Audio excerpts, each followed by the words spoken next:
আসসালামু আলাইকুম প্রিয় শিক্ষার্থী, আমি বরাবরের মধ্যে আজকে আমাদের টিউটোরিয়াল ক্লাস টেন্সের উপর ভিডিও ক্লাস আমার প্রথম ক্লাসে তারা দেখছো এবং প্রথম ক্লাসের উপর ভিত্তি করে আমরা এখন পরবর্তী ক্লাসগুলো সব করে নিয়ে থাকবো। তো আমাদের এখন টেন্সের সম্পূর্ণ টেন্স নিয়ে আজকে আলোচনা করবো ইনশাল্লাহ। তারা ক্লাসটা করবে, আমি গ্যারান্টি দিতে পারি তারা 100% টেন্স সম্পর্কিত আইডিয়া তাদের হয়ে যাবে ইনশাল্লাহ। এবং টেন্স যারা ভালো পাচ্ছে তাদের ইংরেজিতে দক্ষ হওয়া তাদের জন্য খুবই সহজ এবং ইংরেজি বলার এবং বোঝার জন্য এবং ইংরেজিতে ভালো প্লেন রাইটিং করার জন্য টেন্সটা খুবই গুরুত্বপূর্ণ। সো দেরি না করে আমরা ক্লাস শুরু করি। তো আমরা গত ক্লাস আলোচনা করছিলাম প্রেজেন্ট ইনডিফিনিট, যেটাকে প্রেজেন্ট সিম্পল টেন্স বলি। ওটা স্ট্রাকচার ছিল এরকমভাবে, আমি আজকে আবার একটু হাইলাইট করে যাচ্ছি। আমরা আলোচনা করছিলাম প্রেজেন্ট সিম্পল টেন্স, যার স্ট্রাকচারটা ছিল এরকম: সাবজেক্ট প্লাস ভার্বের ওয়ান প্লাস এক্সটেনশন। আমরা এরকমভাবে লিখেছিলাম। ফর এক্সাম্পল আমরা বলতে পারি প্রেজেন্ট সিম্পল টেন্স মানে হচ্ছে সাবজেক্ট প্লাস ভার্বের ওয়ান প্লাস এক্সটেনশন, যেখানে কোনো অক্সিলারি ভার্ব থাকবে না। আমি একটু সহজ বাক্য দিয়ে লিখতে চাই, আই ইট রাইস। এই বাক্যটাকে আমরা প্রথম ক্লাসে অ্যাফার্মেটিভ, নেগেটিভ এবং নেগেটিভের চারটা ফর্মে আমরা শিখেছিলাম। কারণ এই চারটা ফর্ম আমাদের দৈনন্দিন জীবনে কোনো বাক্য লিখতে গেলে, ভালো রেডি লিখতে গেলে আমাদের চারটা ফর্মে খুবই গুরুত্বপূর্ণ। আমি যদি এটাকে এটা আছে অ্যাফার্মেটিভ স্ট্রাকচার, যদি আমি এটাকে নেগেটিভ করি তাহলে কি হবে? নেগেটিভ হবে আই ডু নট ইট।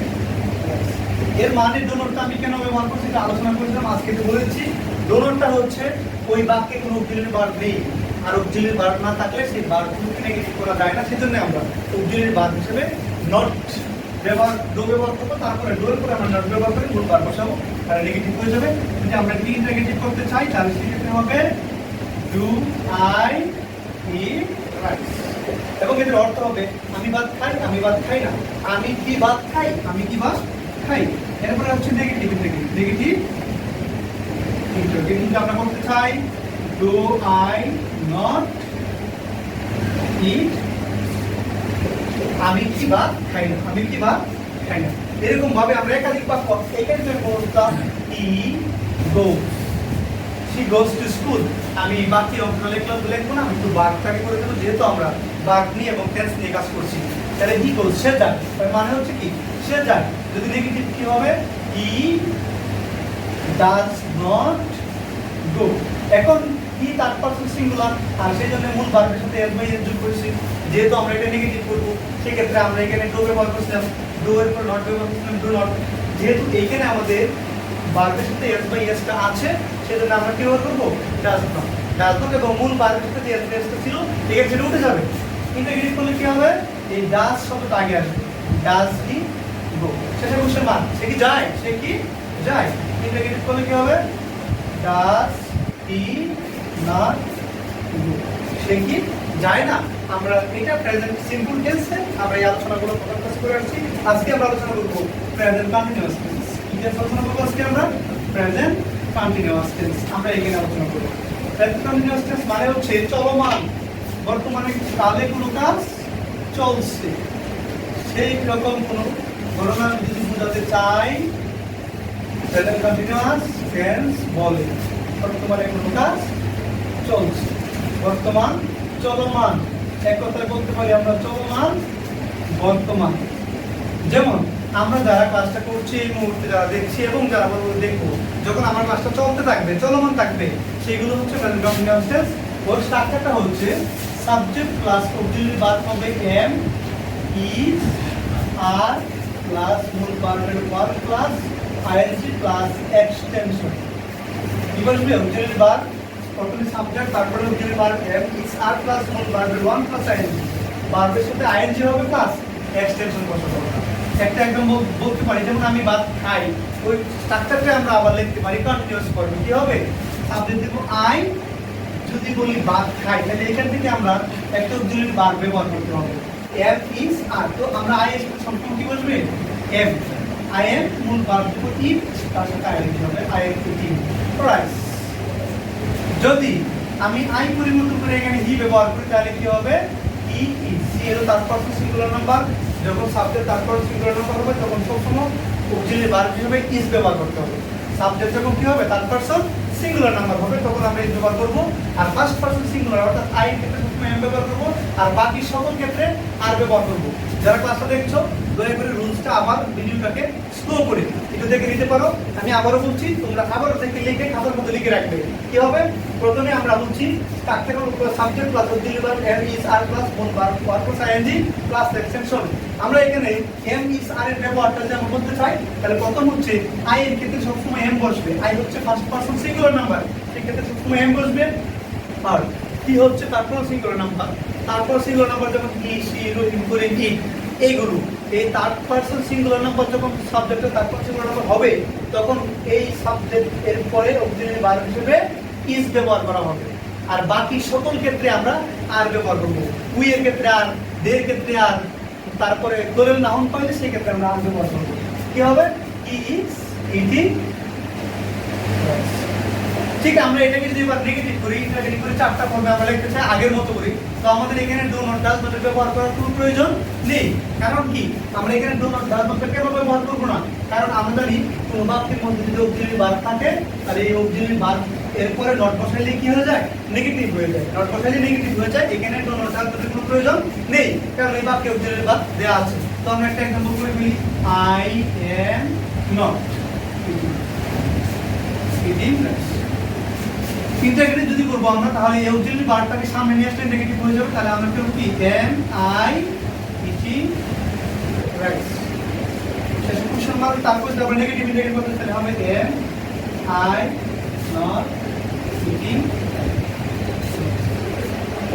ঠিক এই জায়গায় আমরা করব ই ইজ নট ইটিং রাইস।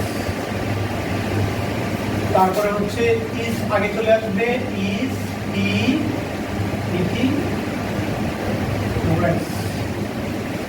তারপরে হচ্ছে is E not eating rice. এরকম ভাবে আমরা বাক্য একটা বাক্যকে চারটা ফর্মে আমরা করতে পারি। ঠিক আছে? নেক্সট টেন্স হচ্ছে আমাদের, এর পরবর্তী টেন্সে আমরা চলে যাবো। তোমরা যারা প্র্যাকটিস করছো বাসায় নিজের মতো করে একটা সাবজেক্ট দিয়ে, নিজের মতো করে একটা ভার্ব দিয়ে, তারপর ওই ভার্ব প্লাস আইএনজি ব্যবহার করে আমরা একাধিক সেন্টেন্স গঠন করতে পারি। এর কথা হবে আমি ভাত খাচ্ছি বা খাইতেছি, আমি ভাত খাচ্ছি বা খাইতেছি, সে ভাত খাচ্ছে বা সে খাইতেছি। এরকম আমরা পরবর্তী সেন্টেন্সে চলে যাবো, সেটা হচ্ছে present perfect tense. Present perfect tense, present perfect tense, present perfect tense. এর বাংলা অর্থ হচ্ছে পুরা ঘটিত বর্তমান। পুরা ঘটিত বর্তমান, এটা বর্তমানে পুরোপুরি যেই কাজটা ঘটে গেছে, যে কাজটা ঘটে গেছে। আমি শুধু টেন্স করাচ্ছি, সেজন্য আমরা বাক্যগুলোকে বারবার রিপিট করছি না। আমি এই রিটেনের একটা ব্যাচ শুরু করবো, যারা ভালো ফ্লুয়েন্ট রাইটিং করতে পারে, সেই জন্য আমরা কেউ ভালো স্পিকিং করতে পারি ইংরেজির উপরে, সেই টিউটোরিয়াল ক্লাসগুলো আমরা পরবর্তী ইনশাআল্লাহ দিয়ে দিব। যারা আছে আমার চ্যানেল সাবস্ক্রাইব করে, তাদের জন্য খুবই উপকারী হবে আমি আশা করি। তো আমরা দেখবো প্রেজেন্ট পারফেক্ট টেন্স। এই পুরো ঘটনা, কোনো কাজ বর্তমানে ঘটে গেছে, যেটা কাজটা শেষ হয়ে গেছে, কাজটা বর্তমানে ঘটে গেছে, শেষ হয়ে গেছে এবং তার ফলাফলটা এখনো বর্তমানে বিদ্যমান অবস্থায় আছে, সেই টেন্সের ক্ষেত্রে আমরা প্রেজেন্ট পারফেক্ট টেন্স ব্যবহার করব। যখন কোনো কাজ পুরোপুরি ঘটে গেছে এবং হয়ে গেছে, ওই কাজটাকে বোঝাতে আমরা প্রেজেন্ট পারফেক্ট টেন্স ব্যবহার করব। তো আমরা স্ট্রাকচার মতো প্রথমে সাবজেক্ট প্লাস অক্সিলারি ভার্ব হবে হ্যাভ, হ্যাজ প্লাস ভার্বের মূল ভার্বের হচ্ছে প্রি প্লাস অবজেক্ট বা এক্সটেনশন আমরা বসাবো। তাহলে প্রথমে subject auxiliary verb have, has plus ভার্বের প্রি প্লাস অবজেক্ট বা এক্সটেনশন আমরা এই স্ট্রাকচারে লিখব। ফর এক্সাম্পল বলতে পারি, যদি আমি আবারও আগে পাক করা দিয়ে আমরা ট্রান্সলেট পরিবর্তন করি, তাহলে আই হবে সাবজেক্ট আর হ্যাভ পরে মূল ভার্বের pre eaten, I have eaten. যদি এখানে আই পরিবর্তন করে আমরা কি ব্যবহার করি, তাহলে হবে হি হ্যাজ ইটেন। তারপরে হচ্ছে এটা কিন্তু আমরা এবার দেখবো আমি ভাত খেয়েছি, এর অর্থ হবে আমি ভাত খেয়েছি, সে ভাত খেয়েছে বা তিনি ভাত খেয়েছে। আমরা এই জায়গায় যদি নেগেটিভ করি, তাহলে হবে I have not eaten rice. Interrogative করলে হবে have I eaten rice. Question mark তারপরে নেগেটিভ থেকে করলে হবে have I not eaten rice. শেষে এখানে কি হবে? হি হ্যাজ নট ইটেন রাইস। এটা কিন্তু করলে হবে has he eaten rice. Negative করলে কি হবে? Has he not eaten rice. আমরা এভাবে কি করতে পারি? প্রত্যেকটা বাক্যকে অ্যাফার্মেটিভ, নেগেটিভ এবং ইননেগেটিভ গঠন আকারে গঠন করতে পারি। তাহলে এরকম ভাবে আমরা প্রত্যেকটা টেন্সকে আমরা পরিবর্তন করতে পারি। তাহলে হচ্ছে আমি ভাত খেয়েছি, আমি ভাত খাইনি। আমি কি ভাত খেয়েছি? এবার আমি কি ভাত খাইনি? এরকম উদাহরণ, হি হ্যাজ ইটেন রাইস, সে ভাত খেয়েছে। He has not eaten rice, সে ভাত খায়নি। হ্যাজ হি ইটেন রাইস, সে কি ভাত খেয়েছে? Has he not eaten rice, সে কি ভাত খায়নি।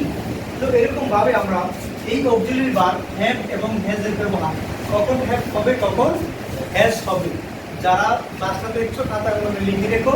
সেটা হচ্ছে সাবজেক্ট যদি থার্ড পারসন সিঙ্গুলার নাম্বার হয়, হি হতে পারে, হি হতে পারে, এক্স ওয়াই জেড হতে পারে। যদি সাবজেক্টটা থার্ড পারসন সিঙ্গুলার নাম্বার হয় তাহলে সেই ক্ষেত্রে হ্যাজ ব্যবহার করব। যদি সাবজেক্টটা থার্ড পারসন সিঙ্গুলার নাম্বার হয় তাহলে সেই ক্ষেত্রে হ্যাজ ব্যবহার করব। আর বাকি সকল সাবজেক্টের ক্ষেত্রে আমরা হ্যাভ ব্যবহার করব। তাহলে অক্সিলারি ভার্ব হ্যাজটা বলতে কোথায়? সাবজেক্টটা শুধুমাত্র থার্ড পারসন সিঙ্গুলার নাম্বার হলেই হ্যাজ, আর বাকি সব ক্ষেত্রে হ্যাভ বসবে। তো এটা হচ্ছে আমাদের ফর্মুলা যে হ্যাভ হ্যাজ এর ব্যবহারটা নতুনটাই করব। এরকম ভাবে আমরা একটা বাক্যকে চারটা বাক্যে রূপান্তর করতে পারি। যদি তোমরা একটা সাবজেক্ট এবং একটা ভার্ব দিয়ে এরকম চারটা বাক্য বানাইতে পারো, অ্যাফার্মেটিভ, নেগেটিভ, ইননেগেটিভ, ওই চারটা হয়ে যাবে। এরকম সাবজেক্টটা চেঞ্জ করে দিলে আরো চারটা হয়ে যাবে। একটা ভার্ব চেঞ্জ করে দিলে আমরা আরো চারটা পেয়ে যাবো। এরকম ভাবে যে যত বেশি বাক্য বানাইতে পারো, তোমাদের বইয়ে যে ভার্বের লিস্টগুলো আছে, ভার্বের তিনটা ফর্ম দেওয়া আছে, present form, past form, past participle form, ওই ফর্মগুলো ব্যবহার করে তুমি তোমার মতো করে হাজার হাজার বাক্য তৈরি করতে পারবা। যে যত বেশি বাক্য তৈরি করবে তার জন্য ইংরেজি লিখতে তত সুবিধা হবে। সবাইকে এটাই আমি পরামর্শ দিচ্ছি, যত বেশি সম্ভব বাক্য লিখে তারপরে আমরা সেন্টেন্স তৈরি করব। এখন আমরা দেখব প্রেজেন্ট পারফেক্ট কন্টিনিউয়াস টেন্স। 4 নাম্বারটা প্রেজেন্ট পারফেক্ট কন্টিনিউয়াস টেন্স। এইটা হচ্ছে, এই টেন্সটা বুঝাবে, আমি একটা কথা বলতে পারি, অতীত হতে বর্তমান এবং চলমান প্লাস চলমান। আমরা এক কথায় বলতে পারি অতীত হতে বর্তমান প্লাস চলমান।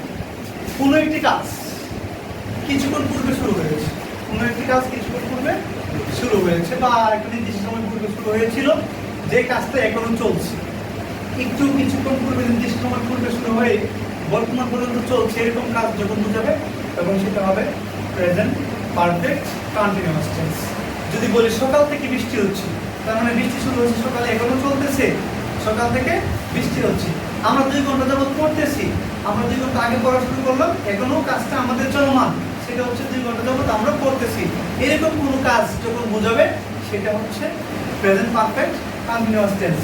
স্ট্রাকচারটা হচ্ছে প্রথমে subject plus auxiliary verb have or has plus being plus মূল ভার্বের ওয়ানের সাথে আইএনজি প্লাস এক্সটেনশন প্লাস একটি সময় উল্লেখ করতে হবে। এখানে একটি সময়কে আমরা উল্লেখ করে দেব যে আমাদের যে ঘটনা ঘটছে বা যে কাজটাকে আমরা উল্লেখ করেছি একটা নির্দিষ্ট সময়, যেমন কাজটা চলমান অবস্থায় আছে এবং করতে শুরু হয়েছে, এটাকে একটা সময়ের মাধ্যমে উল্লেখ করে দিতে হবে। এই সময়টাকে আমরা সিন্স এবং ফর দিয়ে উল্লেখ করতে পারি। ফর প্লাস অথবা সিন্স ব্যবহার করে উল্লেখ করতে পারি। পরের পর হচ্ছে নির্দিষ্ট সময়, নির্দিষ্ট সময়, এরপরে পূর্বে পর বলবে। আর সিন্স মানে হলো একটি সময়, একটি অনির্দিষ্ট সময়, এক কথায় অনির্দিষ্ট সময়। দেখো অনির্দিষ্ট সময় বলতে আসলে এখানে স্পেসিফিক কোনো টাইম উল্লেখ করা থাকবে না। আর ফর দিয়ে যে সময়টা উল্লেখ করব সেখানে স্পেসিফিক কোনো সময় উল্লেখ করে দেওয়া থাকবে যে এত ঘন্টায়, এত দিন, এত মিনিট, এইটা আর এই সিন্স দ্বারা হচ্ছে অনির্দিষ্ট মানে কতক্ষণ উল্লেখ করে দেওয়া থাকবে, কখন হতে, এর মানে হচ্ছে নিজের সময় হতে থেকেছে, এরকম বোঝালে আমরা কোনটা সিন্স। আমি একটা এক্সাম্পল দিচ্ছি, যেমন আমি যদি বলি যে আমি 2 ঘন্টা যাবত একটি বই পড়ছি, আমি 2 ঘন্টা যাবত একটি বই পড়ছি, 2 ঘন্টা একটা নির্দিষ্ট সময়, যেহেতু নির্দিষ্ট সময় আমি বলতে পারি I have been reading a book for 2 hours। আমি একটি নির্দিষ্ট সময় অর্থাৎ 2 ঘন্টা, এই যে নির্দিষ্ট সময় সেজন্য আমরা ফর ব্যবহার করলাম, ফর 2 hours মানে 2 ঘন্টা যাবত, 2 ঘন্টা যাবত। এই 2 ঘন্টা যাবত বা ধরে বা যাবত, ধরে বা যাবত বুঝাতে সেই ক্ষেত্রে আমরা ফর বসাবো। তার মানে I have been reading a বুক, আমি একটি বই পড়তেছি ফর 2 hours, কত ঘন্টা যাবত, 2 ঘন্টা যাবত বা 2 ঘন্টা ধরে বইটি পড়তেছি। আবার যদি বলি যে সকাল হতে বৃষ্টি হচ্ছে, সেক্ষেত্রে আমরা বলতে পারবো ইট has been raining since morning.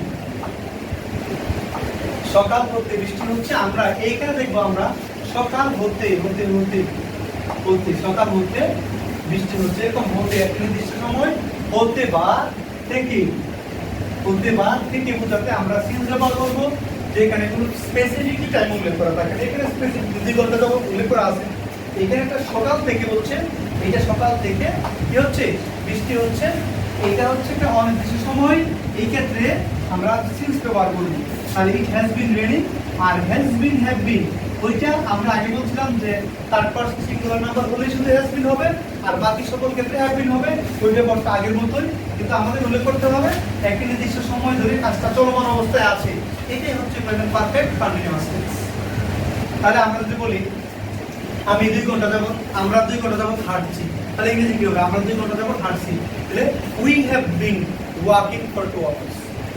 আমরা 5 দিন ধরে কাজটি করতেছি, আমরা 5 দিন ধরে কাজটি বা 5 দিন ধরে কাজটি করতেছি, তাহলে কি হবে, we have been doing the work, we have been doing the work for 5 days, for 5 days।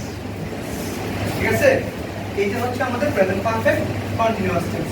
আমরা এটাকে যদি এবার নেগেটিভ ইন্টারগেটিভ করে নেই, তোমরা যে কাজটা করবা আগের সেম ভাবে কাজটা করবা, সেই কাজটা হবে এরকম। আমি একটা এক্সাম্পল করে দেখাই দিচ্ছি, আমি একটা করে দিচ্ছি, বাকিটা তোমরা করে নিবা। এটা এক্সাম্পল করে দিচ্ছি, I have not been reading a book. Interrogative করলে আমরা হ্যাভ সামনে তুলে আসছি, have I been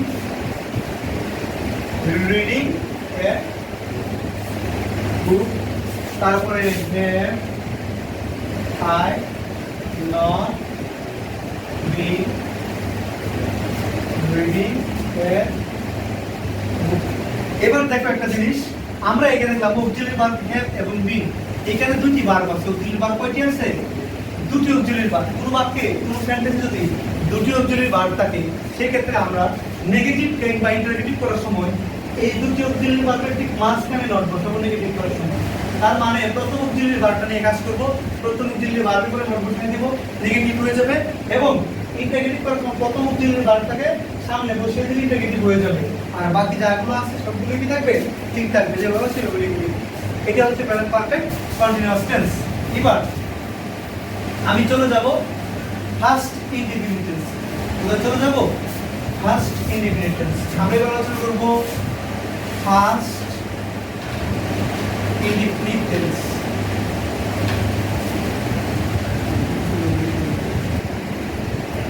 first simple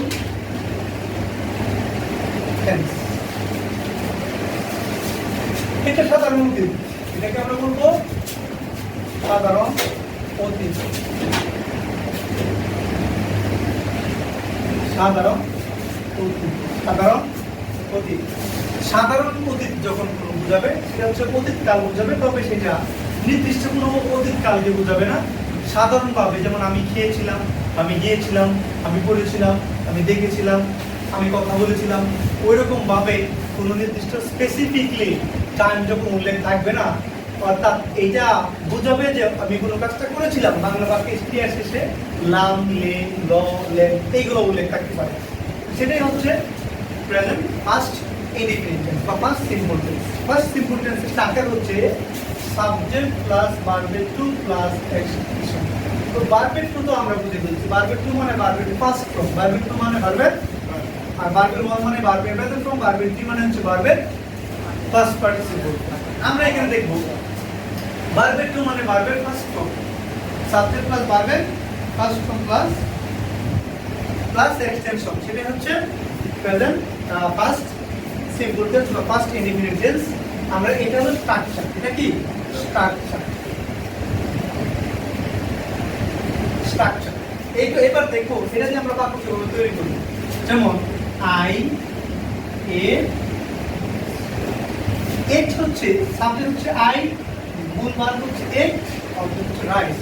এখানে ভার্ব একটু দেওয়া আছে, ইট অর্থ খাওয়া আর এইট মানে খেয়েছি। আমি ভাত খেয়েছিলাম অর্থ কি হবে? আমি ভাত খেয়েছিলাম। আমি ভাত খেয়েছিলাম, কোনো কাজ করেছিলাম, দেখেছিলাম, করেছিলাম, গিয়েছিলাম, এগুলো হলে সেটাই হচ্ছে ফার্স্ট ইনডিফিনিট টেন্স বা first simple tense. I ate rice, আমি ভাত খেয়েছিলাম। এখন যদি বলি সে ভাত খেয়েছে, তাহলে কি হবে? হি এট রাইস।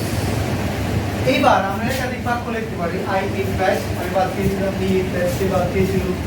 তুমি ভাত খেয়েছিলে, কি হবে? You ate rice. তারা ভাত খেয়েছিল, কি হবে? They ate rice. আমরা ভাত খেয়েছিলাম, দে এট রাইস।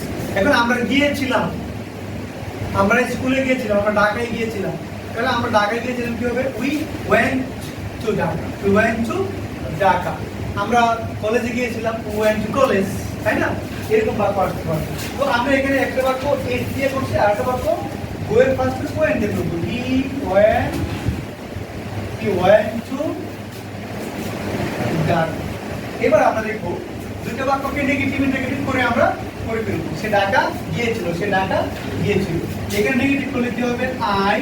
দেখো এই বাক্যে কোনো অক্সিলারি ভার্ব নেই। প্রেজেন্ট ইনডিফিনিট টেন্সের মধ্যে এই বাক্যেও কোনো অক্সিলারি ভার্ব নেই। যেহেতু অক্সিলারি ভার্ব নেই, অক্সিলারি ভার্ব ছাড়া নেগেটিভ করা যায় না। আমরা যেহেতু এটাকে নেগেটিভ করবো, সুতরাং আমাদের কি করতে হবে? এখানে ডিড ব্যবহার করতে হবে। কি ব্যবহার করতে হবে? ডিড। প্রেজেন্ট ইনডিফিনিট ব্যবহার করতে আমরা ডু অথবা ডাজ। ফার্স্ট ইনডিফিনিট টেন্সে আমরা ব্যবহার করতে হবে কি? ডিড। এখানে আমরা ডিড ব্যবহার করব। কি করব? ডু এর first tense did. I did, তারপরে আমরা লাগাবো কোনো, কারণ ডিড হচ্ছে এখানে অক্সিলারি ভার্ব। অক্সিলারি ভার্বটা নেগেটিভ হয় না, সেজন্য আমরা ডিড ব্যবহার করলাম। I did not. এরপরে যে মূল ভার্ব ইট ফার্স্ট টেন্সে ছিল, এই ভার্বটাকে আমরা কোথায় নিয়ে আসবো? প্রেজেন্ট টেন্সে নিয়ে আসবো। কারণ অক্সিলারি ভার্ব যখন ফার্স্ট টেন্সে যাবে, মূল ভার্ব যখন প্রেজেন্ট টেন্সে চলে আসবে। অক্সিলারি ভার্বে যখন এস বাই এস টা যোগ হবে, তখন মূল ভার্বের এস বাই এস টা উঠে যাবে। এই নিয়মটা আমাদের মাথায় মনে রাখতে হবে। তাহলে I did not eat rice, এই ডিড নট ব্যবহার করার পর মূল ভার্বটা কি হচ্ছে? প্রেজেন্ট টেন্সে চলে আসছে। I did not eat rice. Interrogative করলে আমরা কি করব? ডিড কে আগে বসাবো। Did I eat rice. তারপরে নেগেটিভ নেগেটিভ কি হবে? Did I not eat rice. এই জায়গায় যদি আমরা এই বাক্যটাই করতে চাই, সেম কাজ হবে। হি did not, he did not.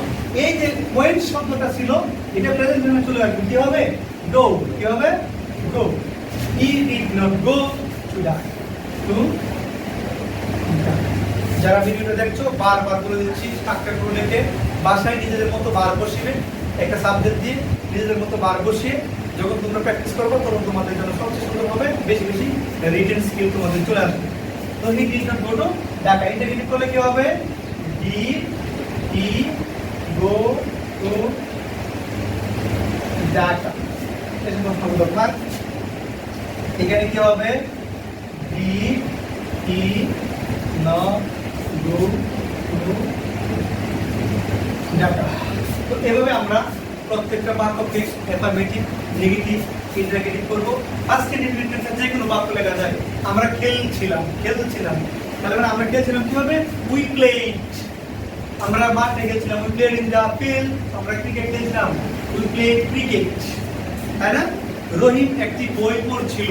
Rahim read a বুক, কারণ ফার্স্ট টেন্সে তো রহিম কাজটা করেছিল, রহিম ডিড দ্য ওয়ার্ক। এখন আমরা আরেকটা এক্সাম্পল দিচ্ছি, এটা খুব ইম্পর্টেন্ট, সবার ক্ষেত্রে যে জিনিসটা ভুল হয় আমি আবার বলে দিচ্ছি। যেমন আমি কাজটা করেছিলাম, আই ডিড দ্য ওয়ার্ক। সবার মনোযোগের জন্য আবার বলছি, আই ডিড দ্য ওয়ার্ক, এই বাক্যটা খুব ইম্পর্টেন্ট। এইখানে আমি যে ডিড দ্য ওয়ার্ক করেছি, অনেকে মনে করতে পারো যে স্যার এই যে ডিড তো এখানে ব্যবহার করা হয়েছে নেগেটিভ করার সময় অক্সিলারি ভার্ব হিসাবে, কিন্তু এখানে তো আপনি ডিড ব্যবহার করছেন, তাহলে কি ডিড এর পরে সরাসরি নট নেগেটিভ হয়ে যাবে? হবে না। কেন হবে না আমি বলে দিচ্ছি। এই যে ডিড শব্দটা আসছে, এই বাক্যে ডিড হচ্ছে মূল ভার্ব। ডিড এর বাক্যে কি ভার্ব? মূল ভার্ব। যেহেতু ডিড মূল ভার্ব, তার মানে দো ভার্ব থেকে ডিড আসছে, এটা নেগেটিভ ফর্ম করার জন্য আমাকে অবশ্যই একটা অক্সিলারি ভার্ব ব্যবহার করতে হবে।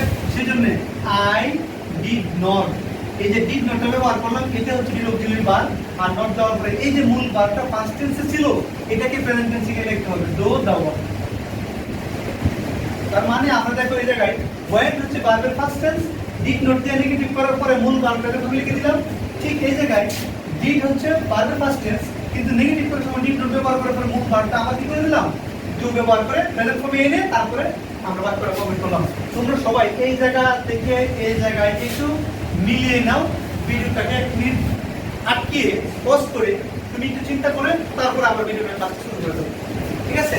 এবার নেগেটিভ করলে কি হবে? নেগেটিভ করলে হবে did I do the work, তারপরে হবে did I not do the. এই ছিল আমাদের ফার্স্ট ইউনিট টেস্ট। এর আত্মপাঠন জানার জন্য আমরা অবশ্যই পরবর্তীতে আমি ক্যান্সেল করে একটা স্পেশাল একটা মডিউল ক্লাস স্পেশাল করছি, এবং এর উপর একাধিক বাক্য নিয়ে আমরা কেউ স্পোকেন রাইটিং প্র্যাকটিস করতে পারি, তা নিয়ে আমাদের আলোচনা হবে। এরপরের কোয়েশ্চেনটা হচ্ছে আমাদের ফার্স্ট কন্টিনিউয়াস টেন্স আলোচনা করব। ফার্স্ট কন্টিনিউয়াস টেন্স, যেহেতু বলছি এক ক্লাসে টেন্সটা ফিনিশ হয়ে যাবে, ইনশাআল্লাহ এই ক্লাসটা যতটুকু করে দেখো, এই ক্লাসটা যতবার দেখো টেন্স তোমাদের জন্য তত সহজ হয়ে যাবে ইনশাআল্লাহ।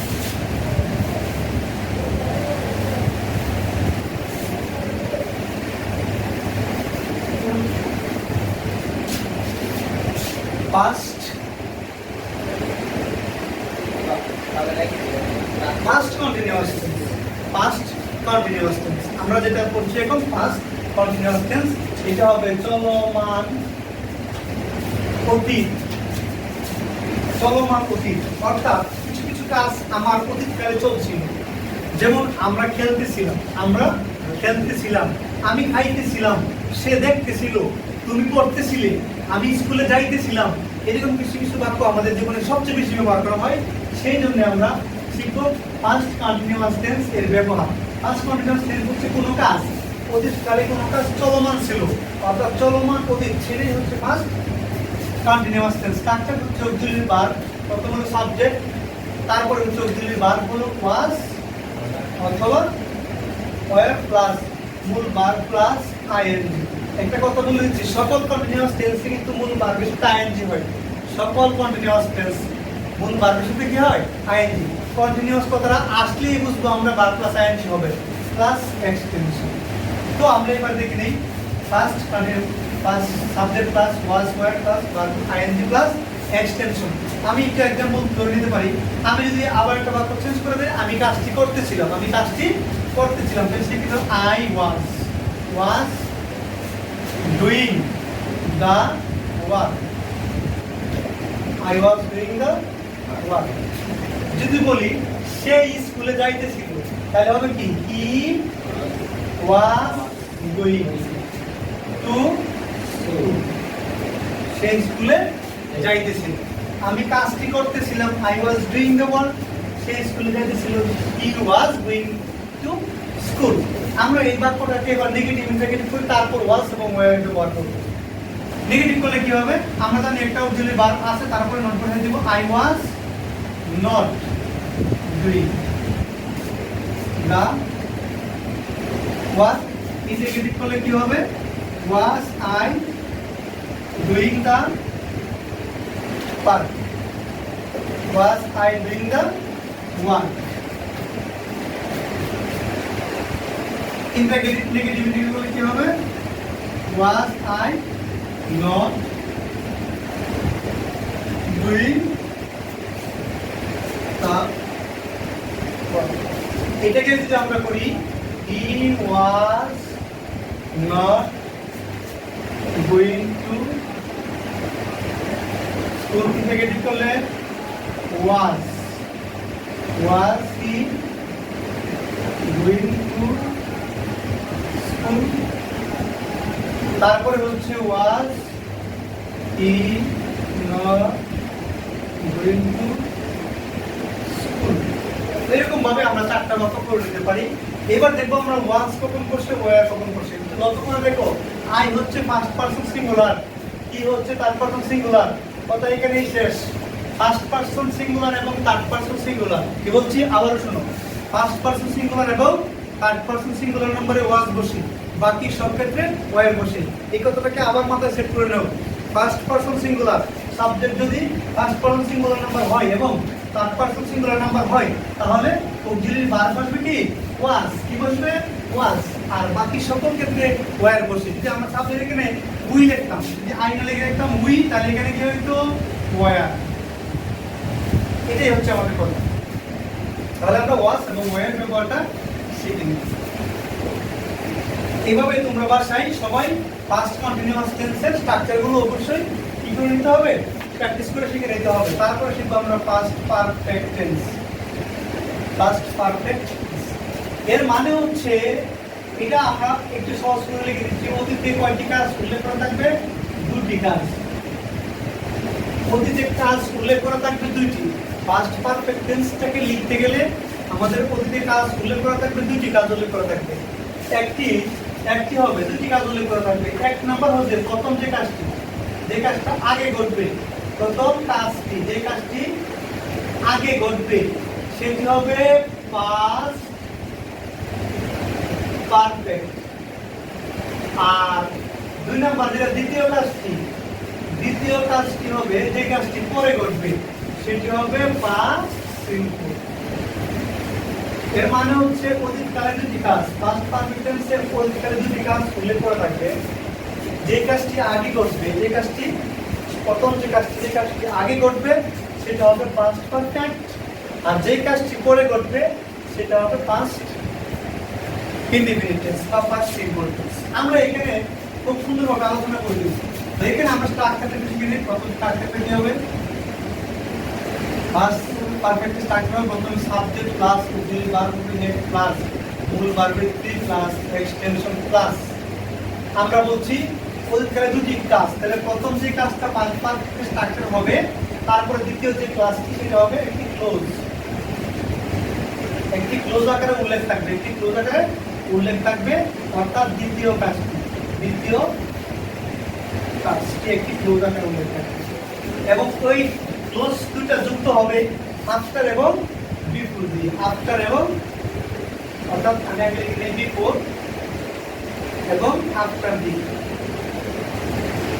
বিফোর মানে হচ্ছে পূর্বে, বিফোর মানে কি পূর্বে, আর আফটার মানে হচ্ছে পরে।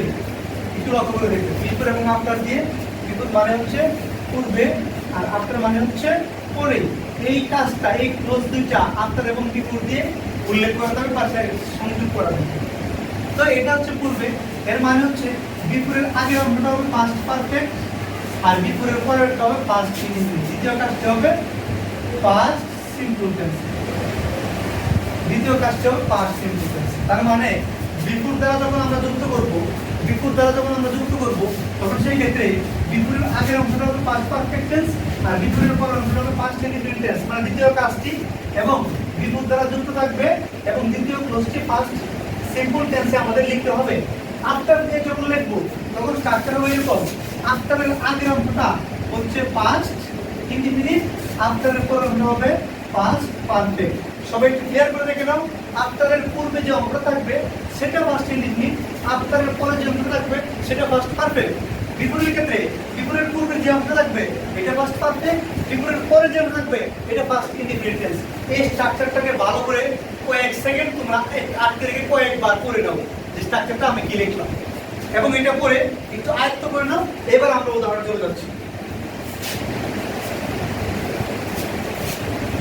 এখানে এক্সাম্পল রয়েছে, যেমন আমি যদি বলি তোমরা আসার পূর্বে আমি স্কুলে গিয়েছিলাম, তোমরা আসার পূর্বে আমি স্কুলে গিয়েছিলাম। দেখো এটা লিখে দিই, তোমরা আসার পূর্বে আমি স্কুলে গিয়েছিলাম। তোমরা আসার পূর্বে আমি স্কুলে গিয়েছিলাম। তোমরা আসার পূর্বে আমি স্কুলে গিয়েছিলাম। সেই ক্ষেত্রে আমরা যেটা হবে, এই কোন কাজটা আগে হয়েছে। দেখো আমি স্কুলে গিয়েছিলাম কিন্তু আগে, তোমাদেরকে আগে সেন্সটাকে মাথায় কাজে লাগাতে হবে। প্রথমে সেন্স, তারপরে টেন্স। যদি সেন্স না বুঝো তাহলে টেন্স বুঝতে হবে, সেন্সটা বুঝতে হবে। তোমরা আসার পূর্বে আমি স্কুলে গিয়েছিলাম, কোন কাজটা আগে ঘটেছে। ঘটছে কিন্তু আমি স্কুলে গিয়েছি, আমার কাজটা আগে হয়েছে। পরে কি তোমরা আসছো, আমি যাওয়ার পরে কি তোমরা আসছো, আমার তোমরা কিন্তু আমি গেছিলাম। তারপরে এটা হচ্ছে প্রথম কাজ, এটা হচ্ছে প্রথম কাজ, আর এটা হচ্ছে দ্বিতীয় কাজ। আমি তো তাই বলে দিলাম যে বিপদ দিয়ে যখন যুক্ত করবো, প্রথম কাজটি পাস্ট পারফেক্ট হবে, দ্বিতীয় কাজটি পাস্ট টেন্সে করতে হবে। আমি প্রথম কাজটাকে আগে লিখে দিতে হবে, I have gone to school. I have gone to school লিখে দিলাম।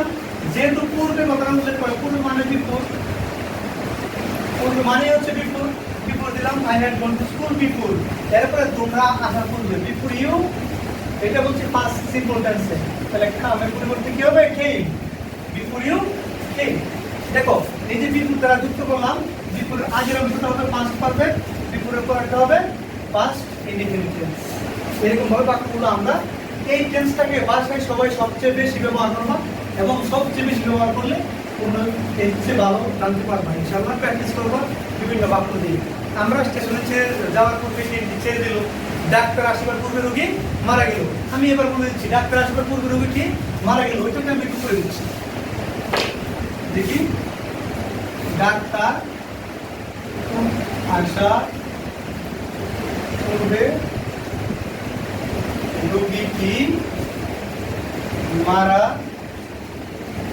গেল। কেমন করে দেখো কোন কাজটা আগে করছে, ডাক্তার আসার পূর্বে মানে রোগী মারা গেছে কিন্তু আগে, উনি মারা গেছেন প্রথম কাজ, আর উনি আসছেন দ্বিতীয় কাজ। আমার এতে তোমার রাখতে হবে, কোন কাজটা আগে হয়েছে সেটা প্রথম দিবা, যে কাজটা পরে হয়েছে সেটা দ্বিতীয় দিবা। তাহলে প্রথম কাজটা পেয়ে গেলাম। আমি যদি বিফোর দিয়ে করতে চাই তাহলে এখানে স্ট্রাকচারে আমরা লিখে দিতে পারি, কি লিখতে পারি, রোগীটি মারা গেল, আমরা the patient had died, the patient had died। আমি যদি বিফোর দিয়ে করতে চাই তাহলে কি হবে, before the doctor came। Doctor পূর্বে রোগীটি কি হলো, মারা গেল। তার মানে আমরা এটা দিয়ে করতে পারি, এই বিফোর দিয়ে করবে পাস্ট পারফেক্ট টেন্স হবে। ক্লিয়ার? এবার আমরা কখনো পরে দিয়ে উল্লেখ করতে পারি, যেমন আমি স্টেশনে যাওয়ার পর ট্রেনটা ছেড়ে দিল, আমি স্টেশনে যাওয়ার পর ট্রেনটি ছেড়ে দিল। অথবা ডাক্তার আসিবার পর রোগী মারা গেল, সেই রোগী আমরা এর উল্লেখ করতে পারি। এটাকে আফটার দিয়ে বলবো আমরা, কি বলবো আমরা, ডাক্তার, দেখো ডাক্তার আসা পর, আমি একটু কাজ করি ট্রেন দিয়ে করে নিই, দেখতে পাচ্ছি একটা উদাহরণ দিয়ে দিল, আমি স্টেশনে যাওয়ার পর ট্রেনটি ছাড়লো। আমি স্টেশনে যাওয়ার পর ট্রেনটি কি করলো, ছাড়লো বা ছেড়ে দিল। এবার আমরা দেখবো এই যে পর উল্লেখ করবো, এটা একটা কনজাংশন। এবার দেখবো আমরা কোন কাজটা আগে করেছি। এক নম্বর কাজ কোনটা, আমি স্টেশনে যাওয়ার পর, তার মানে আগে আমি গিয়েছিলাম স্টেশনে, তাই না, এটা হলো প্রথম কাজ। আর এখানে ট্রেনটি ছাড়লো, এটা হচ্ছে দ্বিতীয় কাজ। প্রথম কাজ এবং দ্বিতীয় কাজ আমাদের একটু জিনিস মাথায় রাখতে হবে, প্রথম কাজ এবং দ্বিতীয় কাজকে উল্লেখ করতে হবে। এখানে লেখা আছে পর, পর মানে পরে, পর মানে আফটার, পর মানে কি আফটার।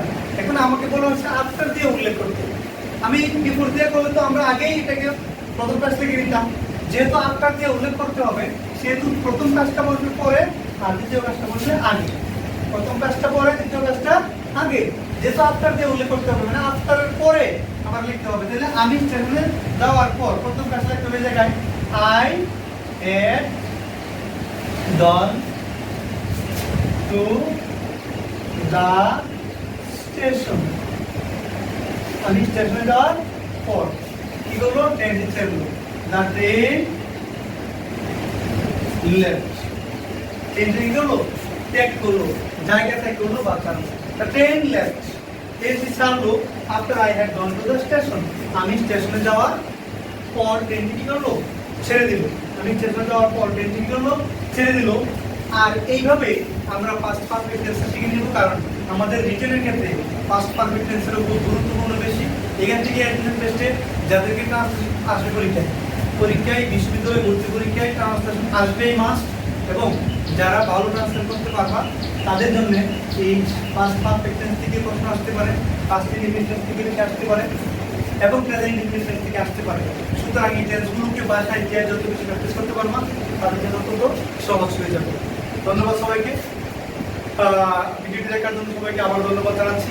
যারা আমার চ্যানেলটিকে সাবস্ক্রাইব করেনি সাবস্ক্রাইব করে দিবেন, এবং লাইক এবং শেয়ারের মাধ্যমে আমার এই ক্লাসটি সবার কাছে পৌঁছে দিবেন। ধন্যবাদ সবাইকে। আসসালামু আলাইকুম।